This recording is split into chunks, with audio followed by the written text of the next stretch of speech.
So once again, good morning, good afternoon, and good evening. And we are now finally down to our last topic before your midterm exam. So we're now going to be talking the continuation of the senses of the self, the one that I uploaded yesterday, the subjectivism, the psychological egoism. And now we are going to finish that one by talking about the third theory that was mentioned earlier, and that is the ethical egoism. Okay, so ethical egoism differs from psychological egoism. And wait, where's my screen? Okay, there. It does not suppose all our actions are already inevitably self-serving. So instead, ethical egoism prescribes what we should make our own ends, our own interest as the single overriding concern.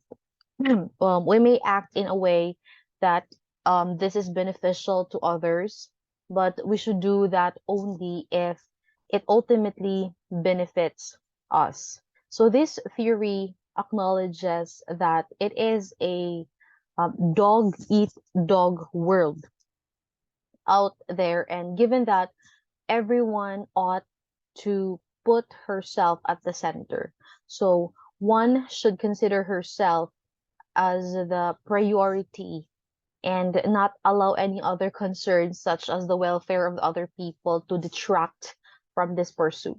So it is clear that we have our own interests and desires and would want them satisfied. Thus, this question can be asked: why should I have any concern about the interests of others? And in a sense, this question challenge just as in a fundamental way that the idea of not just a study of ethics, but also the effort of being ethical. So why not just look after one's own self to examine this theory, which is the ethical egoism?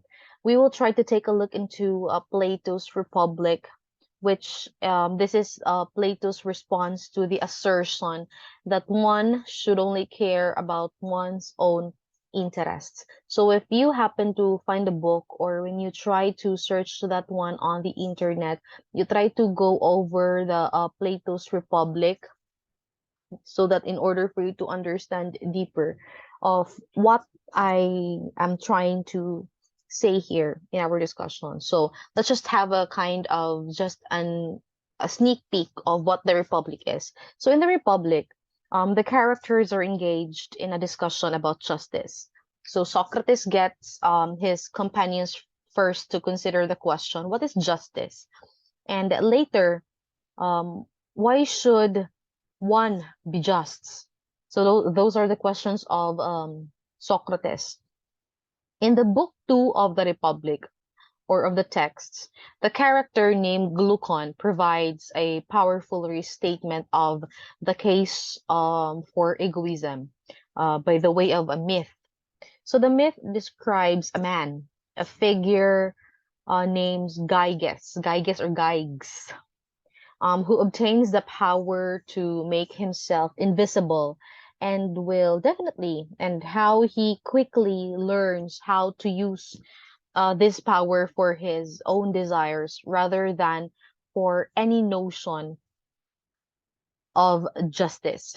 So Glucon then asks plaintively, would not, or we ourselves, act with impunity if we had this power to be invisible? So to put it simply, if we would never be called in order to account for our actions, perhaps we too would just choose to do whatever we want. And it seems that Glucon concludes that if we are to be honest with ourselves, we would admit that we really care for is our own self-interests rather than some notion of justice or moral goodness. So it will take Socrates the rest of the 10 books of the Republic to try to answer this most important question, whether the pursuit of ethics is worthwhile, or does it really makes any sense to be ethical. So the beginning of Socrates' answer can be found in Book 4 of the Republic, in which Socrates presents how the good human life stems from a proper harmony of the parts of the soul. So harmony here requires a certain ordering or a hierarchical system in which reason as the highest part is in charge, dutifully followed by the lower parts of the soul of will and appetite. So the presence of such internal ordering that one consciously strives to accomplish is what it means for justice to be present in the individual. On the other hand, the absence of order or the lack of harmony with desire and appetites running rampant, this will result of acts of injustice. Now, so the question then that we can ask is, do we still want to say, in the face of what history has shown to us of tyrants and dictators, that to act with impunity is desirable?